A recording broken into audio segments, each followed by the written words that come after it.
que estuvimos compartiendo, lo dejamos allí, ¿no? Cuando el Señor había resucitado. Dijimos que la ascensión, lo último que hablamos, Jorge nos dice: Dios le bendiga a mi pastor, gusto de verle de nuevo, estamos listos para aprender más de la palabra. Gloria al Señor. Lo último que vimos, ¿no?, fue que el Señor ascendió en el Monte de los Olivos, y vimos allí la referencia en el libro del profeta Zacarías, capítulo 14, que nos dice que el regreso del Señor también se va a producir, el regreso, cierto, estamos hablando de su manifestación gloriosa al final de la tribulación, de eso estamos hablando, se va a producir en el Monte de los Olivos. Y vimos allí en la profecía que el Monte de los Olivos literalmente se partirá en dos y formará un valle en el medio del monte, y que los redimidos o el remanente, cierto, salvo de Jerusalén en ese momento, huirá a ese valle que se forme. Y eso está profetizado allí justamente en el libro del profeta Zacarías. Es una profecía tremenda, ¿no? También vimos, lo último que dijimos, que la ascensión se produjo, obviamente, como reitero, en el Monte de los Olivos, y que fue 10 días antes del Pentecostés. Es decir que entre la Pascua y el Pentecostés hay 50 días. El Pentecostés es la cuarta fiesta judía de acuerdo al calendario judaico, la cuarta fiesta judía. Las apariciones, las manifestaciones del Señor luego de la resurrección fueron durante 40 días. 40 días Él se estuvo manifestando. Recuerde que el número 40 es un número muy importante en la Biblia, muy reiterativo. Tenemos 40 o los múltiplos, ¿cierto?, de 40, los 400 años de esclavitud en Egipto, los 400 años de silencio, hablando de 400, ¿no? Pero también tenemos los 40 días que Moisés estuvo allá en la cumbre del Sinaí, los 40 años de peregrinación en el desierto, los 40 días de oración y ayuno del Señor, ¿no? En este caso, los 40 días de manifestaciones del Señor resucitado. Es decir, el número 40 es un número que aparece muchísimo en las Escrituras. Estoy acomodando acá un poquito mi celular. Ahí está. Para que enfoque ahí mejor. Bien, entonces acá tenemos 40 días después de la Pascua. Dijimos la cuarta fiesta judía. A ver si usted recuerda. La primera fiesta judía en el calendario hebreo es la Pascua. La segunda fiesta, que comienza al día siguiente, la semana de los panes sin levadura. El primer día es considerado sábado también. Aunque caiga un miércoles, un martes, un jueves, un lunes, no importa. Es considerado feriado también. Y eso dura una semana, la segunda fiesta de los panes sin levadura. La tercera fiesta es el domingo de resurrección, es la fiesta de las primicias, cuando se traían las gavillas y se presentaba la mejor de la mejor gavilla allí en el templo de Jerusalén. Y eso nos hablaba de la resurrección de Cristo. Cristo ha resucitado de los muertos, primicia de los que durmieron es hecho. Y eso representaba, así como en el Antiguo Testamento, que como la gavilla seleccionaba era aprobada por Dios, por lo tanto toda la cosecha que esa gavilla representaba también era aprobada por Dios. Así la resurrección de Jesucristo, Él es aprobado por Dios, y toda la cosecha, es decir, nosotros los que venimos después, también somos aprobados por Dios, porque esa gavilla es representativa de toda la cosecha posterior.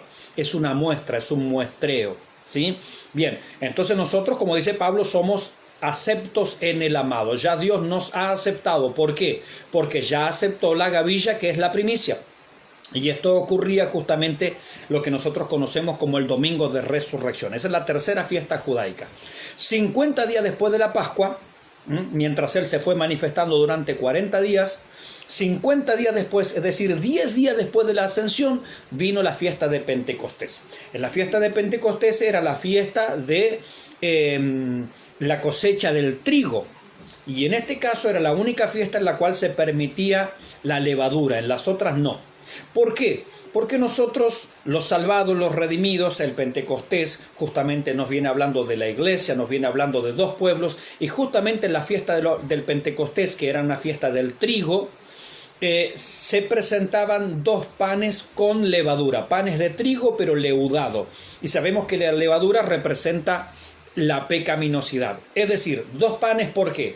porque de dos pueblos, el judío y el gentil, en Jesucristo son uno solo, aunque ambos son leudados. Tanto judíos son pecadores como gentiles somos pecadores, pero sin embargo en la iglesia, en Jesucristo, el de ambos pueblos hizo uno solo. Por eso era la única fiesta con pan leudado, ¿sí? Y eso nos habla de nosotros, del cuerpo de Cristo, de la nueva creación, del nuevo hombre, como lo llama Pablo. Dios bendiga a mi hermana Katy, Dios bendiga a mi hermano Humberto, a todos los hermanos que ya se están sumando, a nuestra hermana Camila también, así que acá mandamos saluditos para cada uno de ellos, ¿no?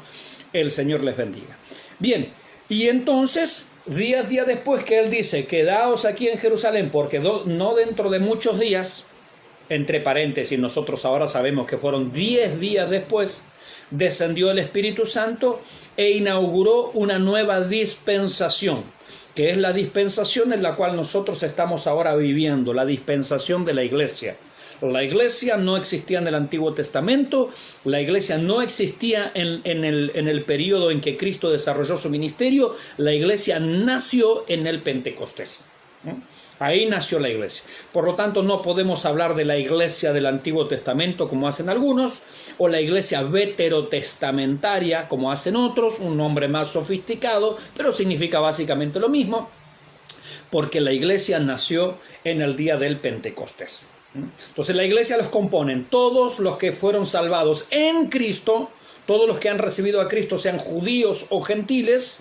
Por eso los dos panes leudados, panes de trigo, que han creído en Cristo entre el periodo que va desde el Pentecostés hasta el rapto de la iglesia.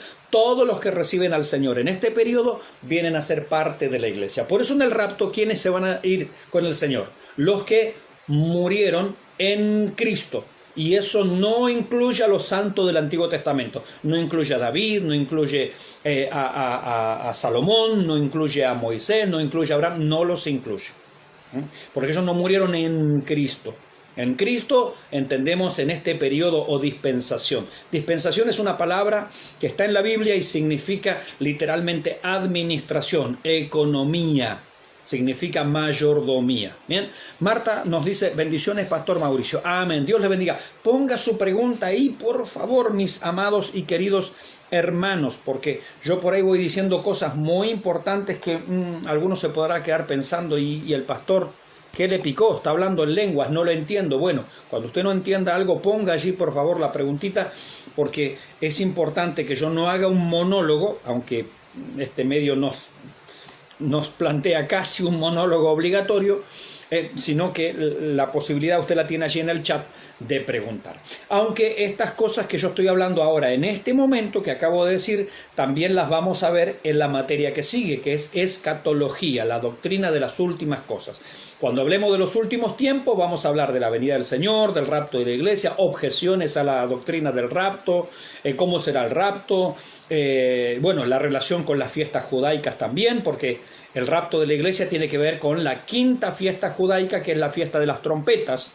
Me estoy adelantando, por eso Pablo nos va a decir a la final trompeta. Así se producirá lo que es el rapto de la iglesia. El día que nadie sabe, la hora que nadie conoce. Bueno, justamente esas palabras eran aplicadas en Israel a la fiesta de las trompetas. El día que nadie sabe, la hora que nadie conoce, porque la fiesta de las trompetas, me estoy adelantando, caía en luna nueva. Luna nueva es cuando la luna no se ve. Entonces, ¿cómo saber si estamos en luna nueva si no se ve? Es cuando la luna no se ve. Bueno, estamos en luna nueva, hoy cae luna nueva. Por eso es el día que nadie sabe, la hora que nadie conoce, a la final trompeta. Todas esas alusiones en realidad son referencias a las fiestas de las trompetas, la quinta fiesta en el calendario judío. Pero lo vamos a ver, es cierto, con la ayuda del Señor en la próxima materia. Luego pasamos y continuamos la clase con el sexto punto, los 40 días después de la resurrección. Dijimos que él aparece a María Magdalena. Esto aconteció el domingo de resurrección, el día de la fiesta de las primicias, cuando se presentaba la mejor gavilla allí de la cosecha en Jerusalén. Era una gavilla mecida, esto uno lo puede ver en el libro de Levítico. Después de que las otras mujeres habían recibido el mensaje de los ángeles de que Jesús había resucitado. Entonces, la primera persona a la cual se le aparece es justamente a una mujer, en este caso María Magdalena. Después aparece a otras mujeres también el Señor. Después se aparece a María Magdalena de nuevo y a las otras mujeres.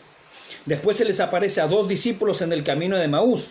El domingo de resurrección por la tarde Jesús se apareció a 2 discípulos que caminaban hacia Emaús, a los cuales les explicó las Escrituras. El Señor permitió darse a conocer cuando partió el pan. Y dijimos que probablemente esto tenga que ver con, al partir el pan y al remangarse, ¿cierto?, se hayan visto la marca de los clavos. Recuerde lo que dijimos, la marca de los clavos no es aquí, en la palma de la mano, como siempre se supone, o como a veces se dibuja, o como a veces se lo representa en un crucifijo, sino que en verdad los clavos van aquí, en el medio del hueso que se llama radio y el hueso que se llama cúbito. Aquí hay una unión, ¿cierto? Y en esta unión, ahí en el medio, se ponía el clavo, ¿cierto?, para la crucifixión. No se ponía en la palma de la mano. Bien, entonces allí, en la unión del cúbito y el radio, allí iba el clavo, ¿no? Bien, entonces aparentemente el Señor, al partir el pan, deja ver las marcas justamente de la cruz. Y dijimos algo muy importante: el Señor por toda la eternidad exhibe y va a exhibir las marcas de la cruz. Por eso en Apocalipsis 5, cuando es presentado el Cordero de Dios, en realidad primero se habla del león, pero cuando Juan se da vuelta para mirar el león del cual están hablando, dice: y yo vi un cordero como inmolado. ¿Qué significa esa frase? Significa que Juan vio un cordero que tenía las marcas de haber sido degollado, de haber sido sacrificado, como eran muertos, ¿cierto?, los corderos del sacrificio. Los corderos del sacrificio eran degollados. Por eso dice: yo vi un cordero como inmolado, es decir, tenía las marcas de haber sido sacrificado. Y bueno, cuando se le aparece, por ejemplo, a Tomás, dice: bueno, mete aquí tu dedo en mi mano, porque es aquí, es abajo de la mano en realidad, como lo venimos diciendo, mete tu dedo aquí en mi llaga, mete tu mano en mi costado. Eso quiere decir que en el cuerpo de resurrección el Señor conserva por toda la eternidad las marcas de la cruz. Cuando nosotros le veamos, mis hermanos, vamos a ver también esas marcas de la cruz. El costo de nuestra redención está marcado por siempre en el cuerpo del Señor Jesucristo. Gloria a nuestro Dios, ¿no? Bien, después se aparece también a Simón Pedro. Aconteció esto también el domingo de resurrección. Se supone que fue en Jerusalén. Se le apareció a 10 apóstoles, estando Tomás ausente. Jesús les mostró las manos y su costado. Fue en esta ocasión cuando les dijo: recibid el Espíritu Santo. El Espíritu Santo todavía no había venido sobre ellos. No había venido sobre ellos. Eso es como una anticipación a lo que va a ser. No podemos reconocer esto o entender esto como la iglesia. No, recuerden que la iglesia nace en Hechos 2. Bien, a los 11 apóstoles 8 días más tarde, Tomás estaba presente en esta ocasión. Jesús le pidió que metiera su dedo en las heridas de sus manos, es decir, aquí en la base de la mano, ¿sí? Y, ¿dónde estoy leyendo? Y en su costado. Fue en esta ocasión cuando les dijo: bueno, recibe el Espíritu Santo. Jesús le dijo que metiera el dedo, ahí está, en la herida de la mano, y que extendiera su mano y la metiera en su costado. Después, a 7 de los apóstoles. Esto fue ya al norte, cerca del mar de Galilea.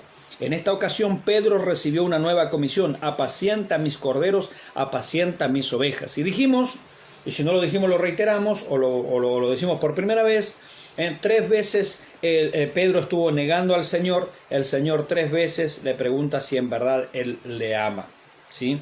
Bien, en el castellano no se alcanza a notar bien la diferencia, pero en realidad el Señor no utiliza las mismas palabras. Es como que si dijera, a ver, el Señor le preguntó: Pedro, ¿tú me amas? Y Pedro le respondiera: sí, Señor, tú sabes que te aprecio. Entonces, no estaba Pedro respondiendo en el mismo tenor a la pregunta que el Señor Jesucristo le estaba haciendo, ¿sí? El Señor Jesucristo estaba utilizando una palabra que es la palabra ágape. Es un amor incondicional. Normalmente representa el amor de Dios, es decir, ¿me amas incondicionalmente? Eso es lo que el Señor le estaba preguntando. Y Pedro le respondía: tú sabes que te aprecio, tú sabes que te quiero, pero no es del mismo valor la respuesta que Pedro le estaba dando. Por eso el Señor insiste con las preguntas, ¿sí? Bien, hasta que, bueno, llegamos al final. Señor, dice que Pedro se entristeció que le preguntara la tercera vez. Claro, pero es que Pedro no está respondiendo con la misma profundidad que el Señor le está preguntando. Entonces de allí también la insistencia de la pregunta del Señor. No es lo mismo, por ejemplo, que mi esposa me diga, Mauricio, ¿me amas? Y yo le diga, sí, Anita, tú sabes que yo te aprecio. No es la respuesta que se está esperando, es otro el tipo de respuesta, ¿cierto? Que uno debería dar. Bueno, eso es lo que estaba pasando con Pedro también en ese momento. Esto fue allí en Galilea. Pedro había invitado a sus amigos a pescar y estaba volviendo, digamos, bueno, ya está, pasó lo del Señor, listo, quedó todo ahí, volvamos a nuestra vieja práctica de pescar, etcétera, etcétera, y no pasaba nada, realmente no pasaba nada. Entonces ahí viene la recomisión del Señor sobre Pedro y los apóstoles. No. Esto no es que ha pasado, no ha terminado, hay una misión y la misión recién comienza, la misión recién empieza, es lo que el Señor le está queriendo transmitir, ¿no? Después se aparece a 500 discípulos en el monte de Galilea. Aquí les dio las últimas instrucciones, las cuales encontramos en Mateo 28, 19 al 20. Por tanto, id y haced discípulos a todas las naciones, bautizándolos en el nombre del Padre y del Hijo y del Espíritu Santo. Fíjense que aquí en esta ocasión, lo que nosotros llamamos la Gran Comisión, esto es en el norte, ¿cierto? En Galilea, allá aparece eso. Y dentro de la Gran Comisión, estos días justamente en nuestra iglesia estamos predicando acerca del testificar y todas estas cosas. Hablábamos, ¿no?, de que la comisión, el encargo, el encomio que tiene la iglesia es una tarea integral. Primero tenemos que ir, nosotros no tenemos que estar esperando a que vengan. Nosotros oramos, ¿cierto?, por la conversión de las personas, parientes, amigos, vecinos, familiares, sí, por supuesto, claro que oramos. Pero la iglesia tiene que ir a buscarle, ¿no? La iglesia no está esperando pasivamente a que vengan, no. La tarea es ir. En segundo lugar, la tarea es hacer discípulos, es decir, hacer una tarea integral. No se trata simplemente, bueno, voy y te invito a la iglesia, no. Es una tarea integral, es una tarea donde le vamos a acercar la palabra, donde vamos a tratar de persuadirle mediante las escrituras, de donde vamos a transmitir nuestro testimonio, es decir, buscar que esa persona se convierta en un discípulo del Señor. Por supuesto que es una obra del Espíritu Santo, acá no estamos hablando de que con nuestra capacidad o elocuencia lo vamos a lograr, no, de ningún modo, pero digamos, la tarea nuestra como creyentes, como iglesia, es buscar que las personas sean discípulos del Señor, unos seguidores del Señor. Bien, en tercer lugar, dice bautizándoles, es decir, si nosotros no somos pastores todos, bueno, pero le podemos acercar, le podemos enseñar la necesidad del bautismo. Por eso también la iglesia es importante que tenga un curso de bautismo, un curso de discipulado, donde se enseñen las cuestiones básicas del cristianismo. Es decir, nosotros no podemos simplemente dejar a las personas, bueno, ahora fulano de tal se convirtió y viene a la iglesia y nada más, y se alimenta solamente con los cultos. No, necesitamos, como por ejemplo en este caso lo que estamos haciendo ahora, es instruirle primero las cosas básicas, ¿cierto? A una nueva criatura no le podemos hablar de cosas complicadas. Para eso están, por ejemplo, los cursos de discipulado. En nuestra iglesia local todos los jueves es discipulado. Así que probablemente este jueves instale allí mi camarita y lo podamos transmitir en vivo por mi Facebook, justamente la clase de discipulado. Vamos por la lección número 10, creo que me parece, del tomo 1, y son en realidad 6 cuadernillos. Así es que tenemos mucho material todavía por delante. Así que con la ayuda del Señor, por ahí vamos a empezar a transmitir las clases de discipulado. Allí, de una manera sencilla, nada rebuscado, nada complicado, vamos explicando mediante una guía, ¿cierto? Mediante un manual, un cuadernillo, las enseñanzas básicas del cristianismo. Esa es la idea, ¿sí? La idea no es complicárselo.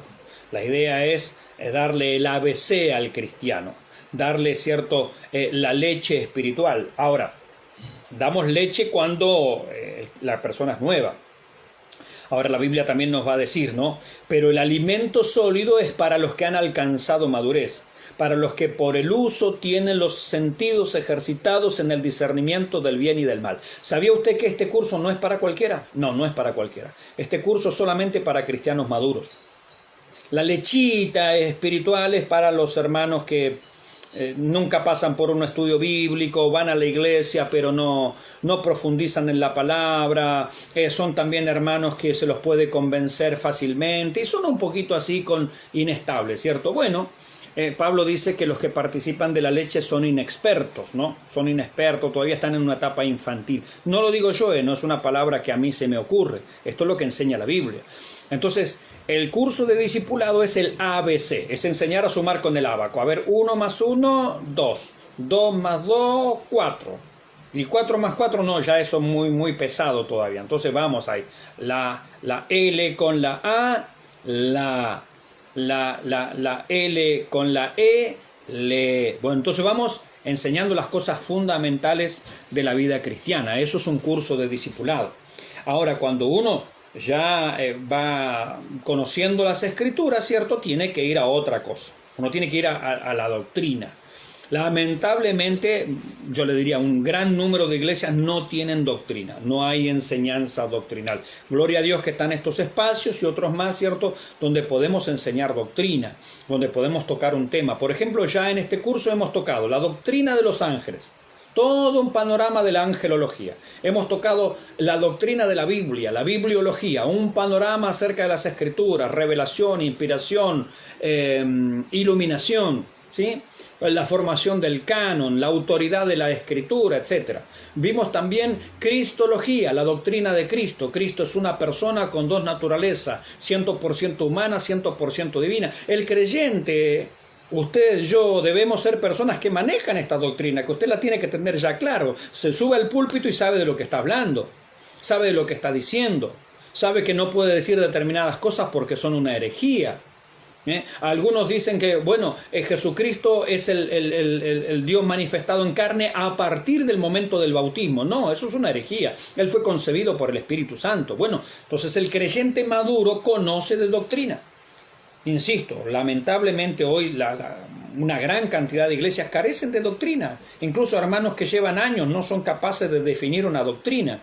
Cuando hablamos ahí en la cristología, la doctrina de la kenosis, es decir, el vaciamiento de Cristo, de qué se vació el autodespojo del Señor Jesucristo. ¿Implicaba eso la omnipotencia, la omnisciencia, la omnipresencia, como enseñan algunos? No, porque eso sería una herejía. Si Él se quitaba la omnipresencia, la omnipotencia o la omnisciencia, cualquiera de los tres o las tres, Él dejaba de ser Dios y Él nunca dejó de ser Dios. Entonces, son conceptos, claro, son conceptos doctrinales. Acá estamos hablando ya de porotos con chicharrones. Si usted le da eso a un niño, no. A un inexperto en la palabra, no, le hace mal, le patea el hígado, queda allí, no, porque él quiere sentir nada más. Él quiere sentir, y con sentir está bien. Y entonces viene la mamá y le hace chucu, y le mueve el sonajero, y él está contento, y él está entretenido con eso. No, pero ya cuando ha madurado le vamos a dar poroto con chicharrones, le vamos a dar doctrina, le vamos a dar una enseñanza mucho más pesada que el cristiano que asume el púlpito tiene que conocer.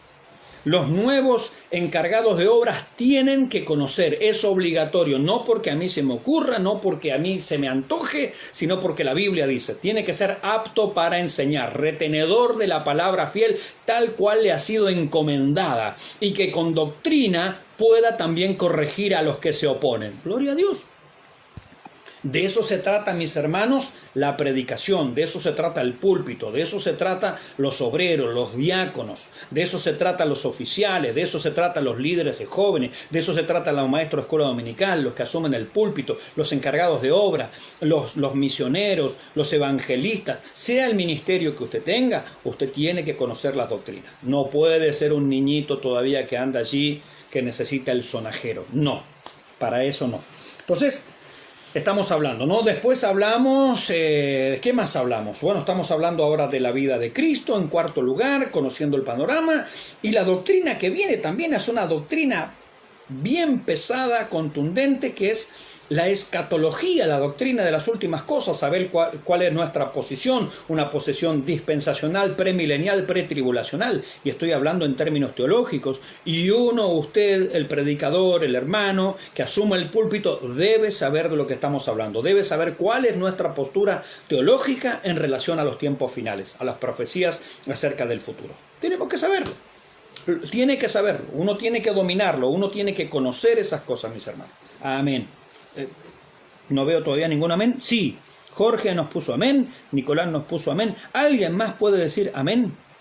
Marta nos dice, bendiciones, pastor Mauricio. Ah, ya lo había leído. ¿Alguien más nos pone amén ahí? Claro, es que es nuestro deber, mis hermanos, no es algo antojadizo, no es que el pastor Mauricio, que se pone pesado, el pastor Mauricio, sí, yo sé que soy pesado, pero soy pesado en las Escrituras. Si yo fuera pesado en una postura buena, es personalista, una cuestión que se le ocurrió a él, no, pero estamos citando las Escrituras, es lo que la iglesia tiene que hacer. En Bahía Blanca, en General Roca, en Lirquén, en Tomé, en Penco, en Nacimiento y hasta lo último de la tierra. Es lo que la iglesia tiene que hacer, más allá incluso de nuestra denominación, porque la Biblia decide qué es lo que tiene que enseñar la iglesia y no al revés. No es la iglesia lo que decide qué enseña la Biblia, es la Biblia la que decide qué enseña la iglesia. Eso es lo que hay que tener bien en claro, mis hermanos. Francisco Gastón nos dice, bendiciones mi pastor, todo bien, amén, hay que avanzar en los conocimientos. María Janet nos dice, amén, Señor. Amén, claro, gloria al nombre del Señor. Para que ya no seáis niños fluctuantes, dice la palabra de Dios, llevado de aquí para allá por todo viento de doctrina. Claro, no. Katy nos dice, amén, gloria al Señor, amén. Estos son mis hermanos, gloria al Señor. A 500 discípulos en el monte de Galilea. Bueno, y dice, estábamos analizando ahí el por tanto de ser discípulos, bautizándolo, ¿cierto? Llevarlo, conducirlo hasta el bautismo. Hasta ahí tenemos las cosas básicas. Y después añade, enseñándoles. Por eso la enseñanza no es opcional, mis hermanos. Otra vez, no es que el pastor Mauricio se pone pesado con la cuestión de la enseñanza. No. Es el mandato. La iglesia existe para esto. Para predicar, para hacer discípulos, para conducirles al bautismo y para enseñarles. Eso es lo que nos manda la Biblia. Por eso la tarea educativa tiene que ser una tarea impostergable, indelegable. Es una tarea de la iglesia. Tenemos que hacerlo, nos guste o no nos guste. Acá no es cuestión de gusto. Incluso aunque no tenga el ministerio, no importa. Dios levanta maestros. Dios levanta maestros. Dice que Él levantó apóstoles y profetas. Bueno, allá en aquel tiempo para fundar la iglesia, ¿no? Pero también Él levantó evangelistas, pastores y maestros. Yo estoy hablando de nuestra misión, y esto no es una crítica a nuestra misión. Es una mirada con perspectiva bíblica y por la fe. Nuestra misión no solamente tiene que tener pastores, tiene que tener evangelistas y tiene que tener maestros. Porque eso es lo que dice la Escritura. Pastores que no los hay. ¿No los hay o no lo estamos viendo? Por ahí podríamos pensar, ¿no? Porque si nosotros damos solo pastores y no generamos maestros de la palabra, seminaristas, licenciados en escrituras, teólogos, escritores bíblicos, traductores bíblicos, no sé, que vayan a la Fundación Wycliffe a traducir la Biblia a dialectos y a idiomas donde todavía la Biblia no está traducida. ¿Cómo el Señor no los va a levantar? Dios mío, sí, lo tiene que hacer, amén. Espero un amén ahí del otro lado. Evangelistas, Dios tiene que levantar evangelistas de nuestra misión. Misioneros, tiene que Dios levantar misioneros de nuestra misión. Y yo estoy hablando no haciendo una crítica, estoy haciendo por la fe y bíblicamente apoyándome en que la iglesia, el Señor ha regalado y ha depositado a estas personas en las iglesias y nosotros tenemos que estar atentos y comprometidos y estar viendo también estas necesidades. Como dijo el Señor, rogad pues al Señor de la mies, envía obreros a tu mies. Amén. Tenemos que pedirle al Señor, Señor, en nuestra iglesia, en nuestra institución faltan maestros, faltan evangelistas, faltan misioneros. Tenemos pastores, gloria a Dios por los pastores que tenemos. Esto no es una crítica, entiéndame por favor. No es una crítica, pero nos está faltando el resto. Nos está faltando el resto. Que el Espíritu Santo se habrá agotado, ya no tendrá poder para levantar maestros, para levantar evangelistas, misioneros. No, mis hermanos. Para hacer la tarea tenemos que hacer una tarea integral. Tenemos que comprometernos con las Escrituras. Tal vez alguno de ustedes Dios lo levante para maestro de las Escrituras. Amén, gloria a Dios. Si ese es el anhelo, ese es el propósito. O tal vez lo levante de misionero y lo lleve a otro país a sembrar la palabra. Amén, gloria a Dios. O lo levante de maestro bíblico, ya sea en la iglesia, ya sea en la escuela dominical, ya siendo para el instituto bíblico, virtual o presencial, no importa. Lo importante es enseñar la palabra. Hacen falta, mis hermanos. Amén. Bien, vamos a compartir un texto que es interesante también y que tiene que ver con el tema de los apóstoles, ¿sí? Primera de Corintios capítulo 15, acompáñenme ahí por favor. Versículo 3 al 8. Primera de Corintios 15. Dios bendiga a mi hermana Viviana, que está con nosotros en este momento. Primera de Corintios, ¿quién lo pone allí? ¿Quién se gana la bendición? ¿Quién se gana la bendición ahí? Primera de Corintios 15, versículo 3 al 8. Muy bien, mi hermana Natalia, no le han ganado la bendición. La bendición es para mi hermana Natalia. ¿Qué dice la Escritura? Mire qué interesante esto para ver el tema de los apóstoles. Muchas veces uno se pregunta, o siempre está la pregunta, a mí me la han hecho por lo menos, ¿quiénes son los 24 ancianos del Apocalipsis?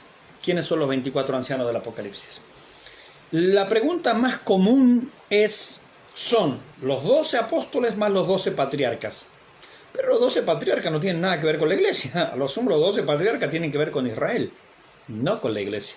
Así que no pueden ser los representantes de la iglesia, los 12 apóstoles y los 12 patriarcas. Aparte, ¿cuáles patriarcas? Los hijos de Jacob.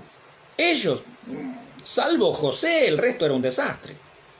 Porque Rubén se subió al lecho de Jacob teniendo relaciones con la concubina de Jacob, un desastre.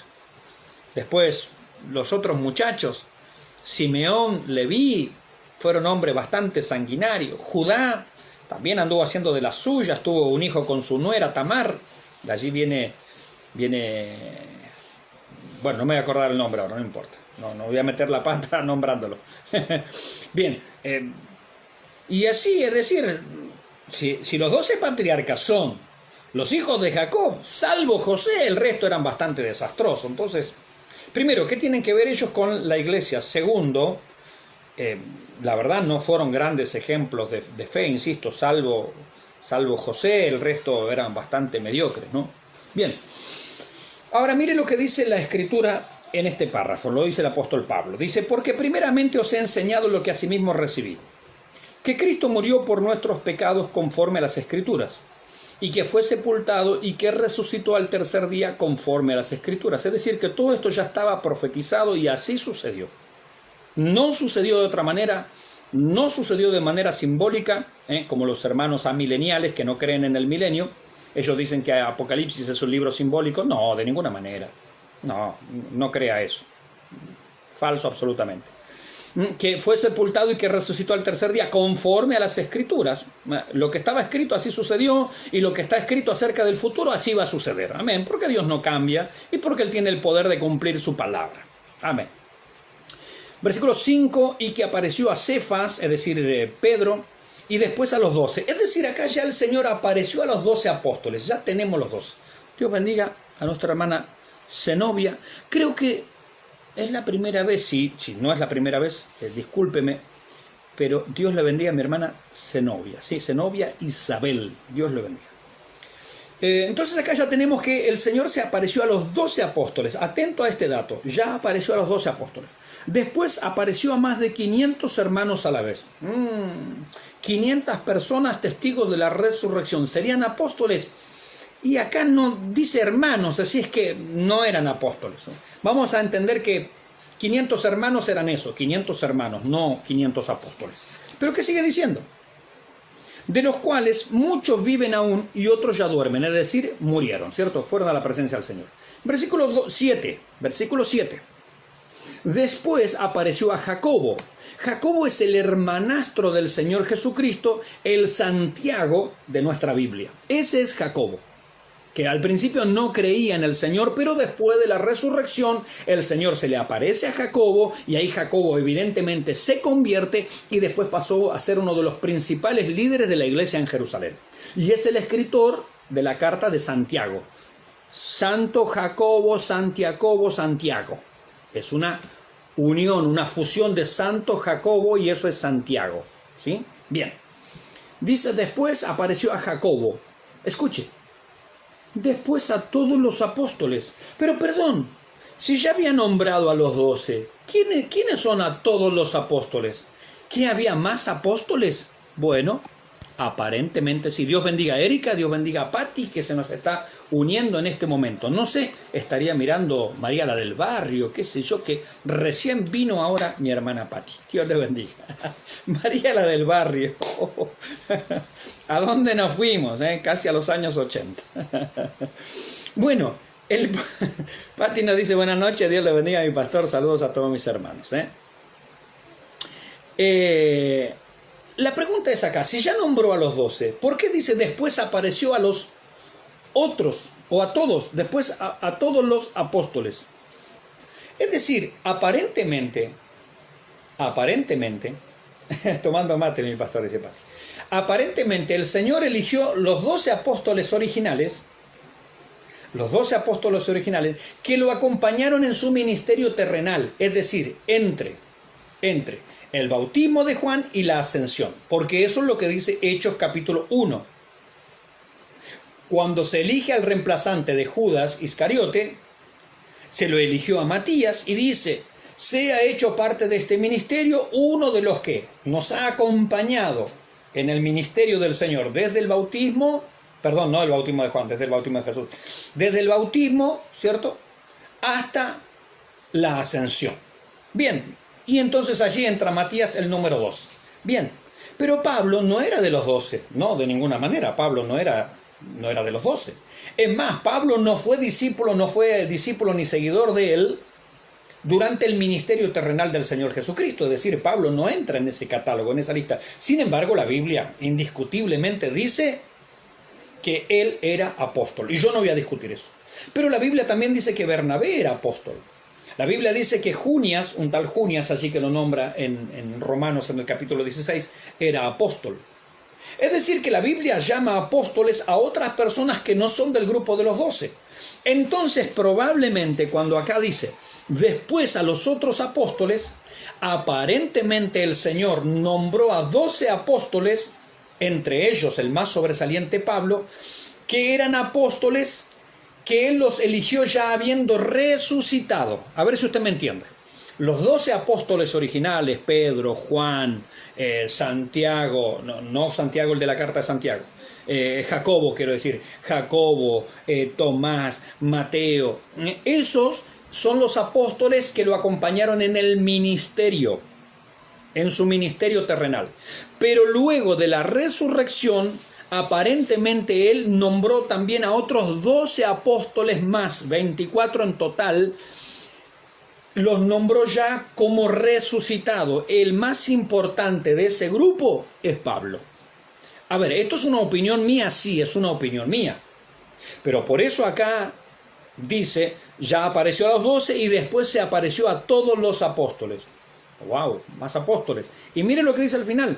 Versículo 8. Y al último de todos, como a un abortivo, me apareció a mí. ¿Esto qué quiere decir? Que Pablo es el apóstol número 24. Después de Pablo no hay más apóstoles. Entonces, del grupo original, el cabecilla, el principal era Pedro, sin duda. Que el Señor los nombró durante su ministerio terrenal. Pero cuando el Señor ya resucitó, aparentemente nombró también a otro grupo de 12 apóstoles. El último que el Señor eligió es Pablo, pero a la vez Pablo se convirtió en el principal de ese segundo grupo. Y como Pablo en un momento dice, a Pedro se le encargó el evangelio de la circuncisión, es decir, el evangelio a los judíos, y a mí se me encargó el evangelio a los gentiles. Tenemos claramente, por un lado, Pedro como cabeza del primer grupo, dirigido especialmente a los judíos, y a Pablo como cabeza del segundo grupo, dirigido especialmente a los gentiles. ¿Es una opinión? Sí, es una opinión.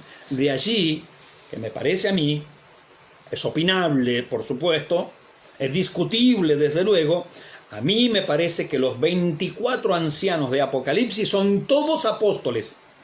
Los primeros 12 apóstoles durante el ministerio terrenal. Los segundos 12. El último de todos, y después de él no hay más. Pero el principal de ese segundo grupo, Pablo. Y ahí tenemos los 24 ancianos de Apocalipsis que representan a la iglesia, no a Israel, porque no hay que mezclar la iglesia con Israel. Son dos cosas distintas, son dos pueblos distintos.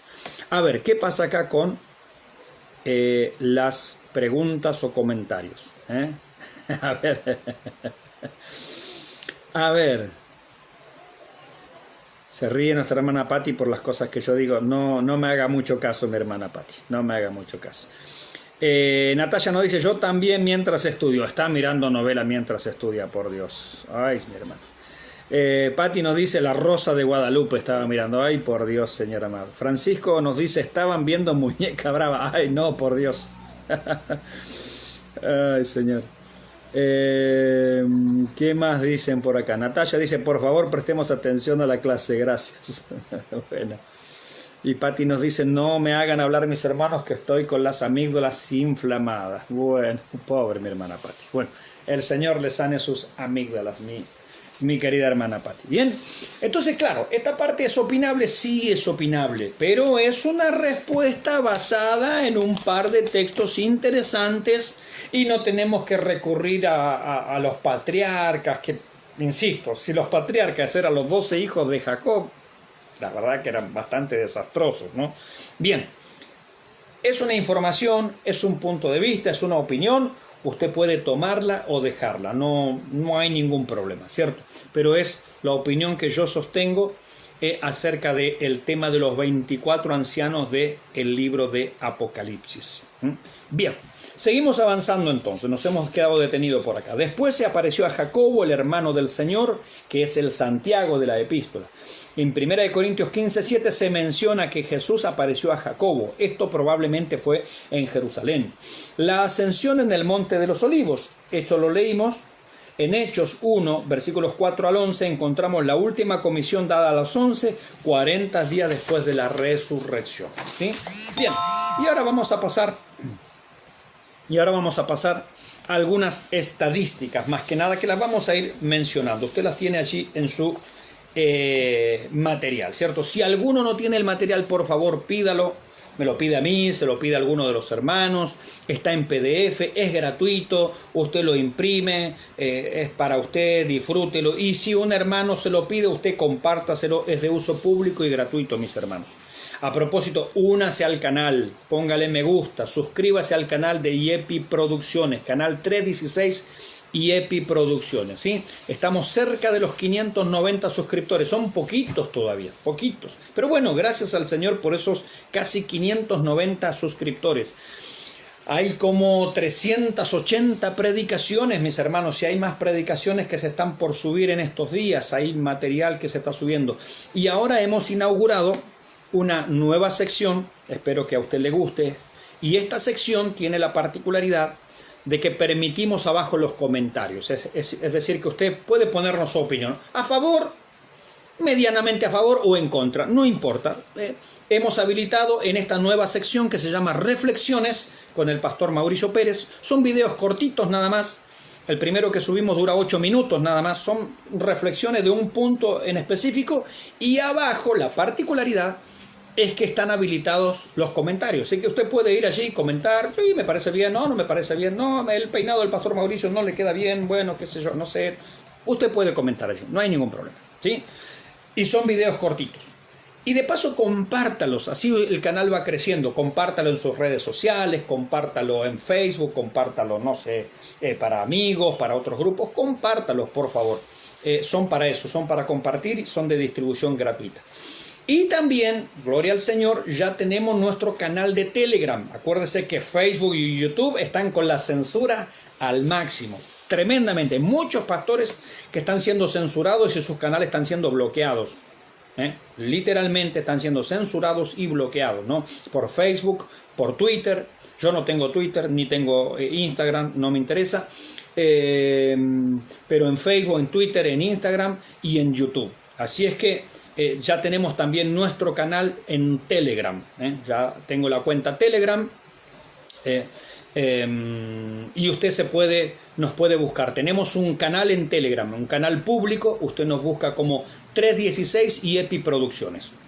316 IEPI Producciones, nos busca en Telegram, los que ya tienen Telegram, y se suscribe allí gratuitamente también, y ahí estamos subiendo algunos comentarios, alguna información que nos parezca relevante. Y lo bueno de Telegram no es como WhatsApp, es muy superior a WhatsApp, porque no ocupa la memoria de su teléfono. Vio que en los grupos, por ejemplo, de WhatsApp, se llenan de cosas y uno tiene que vaciar la memoria porque se llena y se satura la memoria de cosas que comentan, y fotitos, y videitos, y abracitos, y ositos cariñosos, y toda esa cosa. En Telegram no pasa eso, porque directamente se guarda en la nube. Es un sistema mucho mejor, y tenemos la libertad de compartir lo que querramos sin que Facebook y YouTube nos estén censurando lo que decimos, ¿no? Así es que ya tenemos Telegram también. 316 IEPI Producciones en Telegram.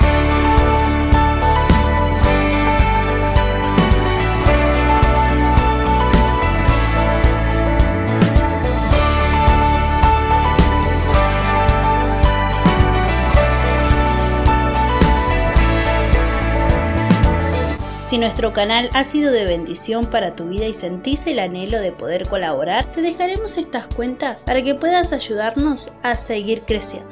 Dios te bendiga.